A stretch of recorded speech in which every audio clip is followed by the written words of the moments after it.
the Chi-Town experience on the flight.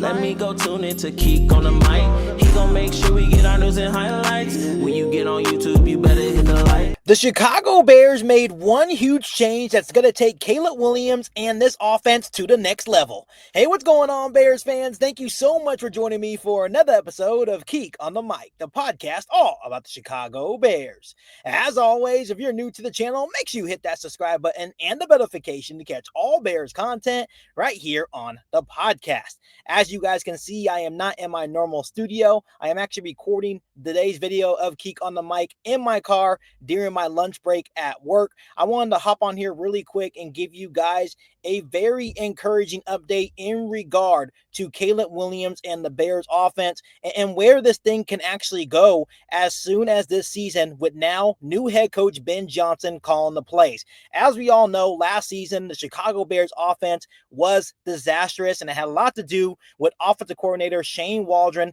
just calling the basic vanilla offense. He did nothing special. He called the same formations every single play, and it was very easy to diagnose exactly what the Chicago Bears were doing because it was very basic. That was one of the big reasons why the Chicago Bears went out and got Ben Johnson, because if you look what he did with the Detroit Lions, his offense wasn't basic at all. It was not vanilla whatsoever. He did everything possible to cause those different mismatches, to create those explosive plays. And obviously the Chicago Bears were able to land him as a new head coach.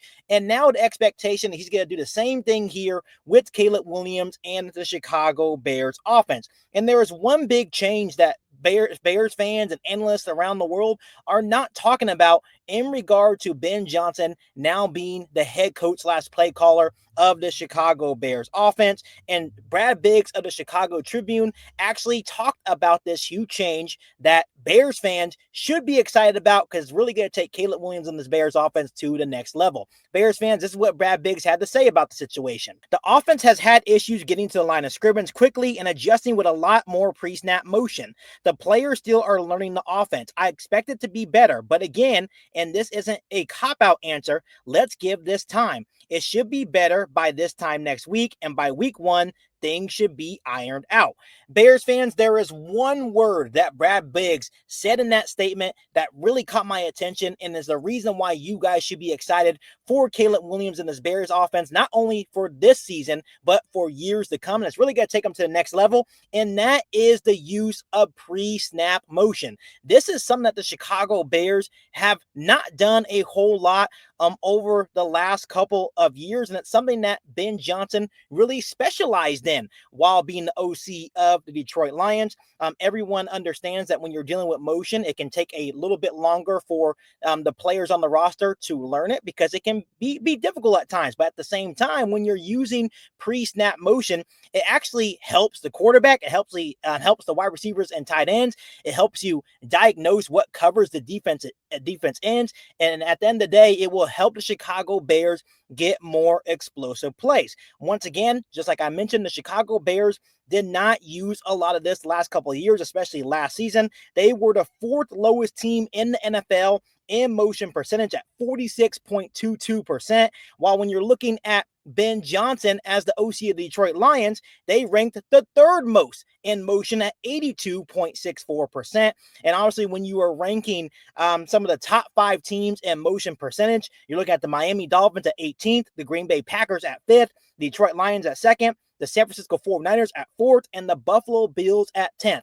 What do all those teams have in common? All their offenses have had a lot of success due to that pre-snap motion. So it's something that, it's crazy that the Chicago Bears have waited this long to use pre-snap motion. Once again, it probably had a lot to do with Shane Waldron not knowing what to do with Caleb Williams and how he really wanted to attack opposing defenses. But it also has a lot to do with maybe the Chicago Bears not having the proper personnel as well to do a lot of pre-snap motion. Now, when you're looking at the outlook of the Chicago Bears, you have Ben Johnson as the OC and the play caller, right? Of course, you have Caleb Williams. Of course, you have guys that can do that pre-snap motion, Luther Burden and DJ Moore and Roma Dunze.